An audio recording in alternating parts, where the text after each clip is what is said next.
My name is Cora and welcome to Craftopia, where we are creating a safe space for artists and crafters of all ages and experience levels to learn, create, explore, and grow.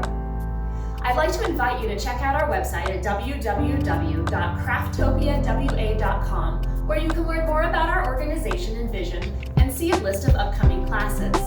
You can also follow us on social media at CrafttopiaWA. Now, pull up a chair, get comfortable, and let's get crafty. Hi friends! Today we're going to make these fun, cute little greenhouses so that we can get some flowers started just in time for spring. If you're using a kit from Craftopia, then you already have everything you need, but you can also supplement this project with some crayons, colored pencils, or something else that you want, because we're going to be decorating up our greenhouses however we like. This is a really simple project and only takes a few minutes depending on how crazy you want to go with your decorations. I'm using a slightly different color piece of paper. Yours is going to be green. This is actually the original template when I was first starting to make it, so I just figured I'd use it. Your template should already be slit at the top because we are going to want to remove a section from the middle. Now you can remove as much or as little as you want. And if you have a pair of scissors, that slit is a really great place to get those scissors in and start trimming. But you don't need scissors. You can certainly just fold and tear, or fun fact, one of my favorite ways of doing it, if you fold it and then lick it down that line, it'll make it much easier to tear. It'll give you a slightly cleaner line, although it will be a little fuzzy. So however you want to do, first thing we want to do is remove that window from the middle. Now I've got some pretty flimsy paper because, again, this is just a piece of scratch paper that I was testing out some designs on. But it'll work for my white greenhouse. I'm going to color it up so that it will be plenty green by the time I'm done. You can also write your name on the top and the date that you're planting this so that you'll know what day you actually started your seeds. So for me, it is actually the 2nd of March as I am making this video, although for you it will be a little bit later. And let's do some decorations. So I'm not going to go too overboard, but your kit will have a whole bunch of stickers, and like I said, you're welcome to use crayons, colored pencils, regular pencils. I'm feeling a little viney today, so I'm just going to draw a couple little squiggly vines up the side of my greenhouse, and I think I want to put some grass at the bottom. So I'm just going to make a little grass here. It's not very bright and green today for me, so it'll be nice to add a little bit of spring color, even if it is on a piece of paper. And then I'm going to throw a couple little flowers down in my grass and up on my vines. I just happen to have highlighters handy, so that's what I'm using. I do have a full drawer of colored pencils and crayons and stuff, but these were just right on top.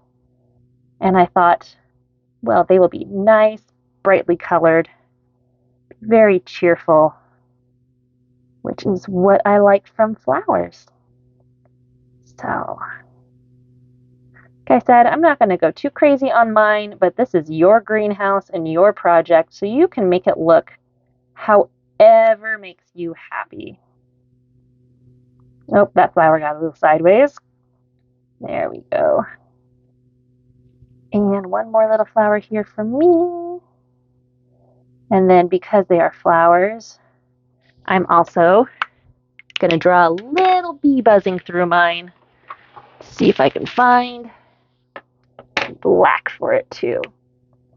I'm going to put my little bee right down here on the bottom. So I'm just going to draw that. And then let's put a few little stripies and a few little wings. And then I'm going to make him a very happy little bee because he's off to see all the little flowers and make them pollinated.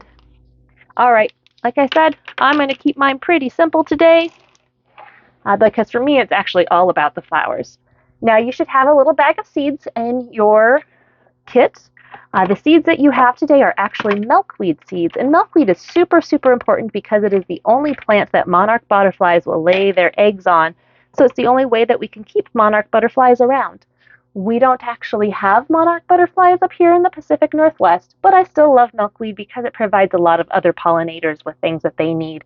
I have 2 very large milkweed plants in my backyard, and the bees and the swallowtail butterflies and the hummingbirds all absolutely love it. So, just a few things about milkweed before we get planting. These do require full sun, so once you get to planting them in something bigger, you are going to want to put it in a pot or in the ground someplace approved that it was going to get as much sun as possible. And they do get very, very large. My milkweed plant gets up to almost my shoulders, and I'm pretty tall, so make sure that you do provide it a lot of space. They also will spread. So you want to make sure to either pull off the seed pods every fall if you don't want more, or have it in a place where you don't mind it creating a lot of baby plants. So this is one of the seed pods that I pulled off of my milkweed from last year. As you can see, there are a lot of seeds in there, and they are on these floofy little things, these little silks that get all fluffed up kind of like dandelions and float through the air when the seeds are ready. Yours have already been cleaned, so you shouldn't have too much floof, if any, in your bag. But you should have a lot of seeds. I recommend only planting about 3 or 4 at a time. I planted 6, so I planted 3 on each of my little pads last time, and 5 out of 6 of them grew. So they should be pretty good for you. You want to make sure to pick the biggest seeds. And if you see that dark spot in the middle, it might be kind of hard to see. Let me adjust the light here so we can get it a little closer. So there's kind of that lump right there in the middle. That's the actual seed. So you want to pick the ones that have the fattest little chunks in the middle. Sometimes you'll get some seeds that are a little sadder looking. Let's see if I can find a dud. These ones are all going to look pretty good, of course. Well, just so happens I have a few more. So we're going to try to go through and find some nice, big, fat seeds like that, and not little scrawny ones that are flat or looking kind of sad like that. That one's probably not going to grow, so that's not the kind that you'd want to put in. So dig through your bag. You're going to have enough to plant probably several times. You can certainly plant a few of them outdoors as well. And again, just put 2 or 3 of them on your cotton swab. If you want to do both of your little cotton pads, you certainly can. We're just going to set them on there. And then we're going to stick those in our baggie. Let me get this out of the way. And we're going to want to get them wet. Now you can get your cotton pads wet, squeeze them out, and then put your seeds on. Since I am not near a sink at the moment, I went ahead and just put a little drizzle of water in the bottom of my baggie. And then I'm going to slide these in carefully.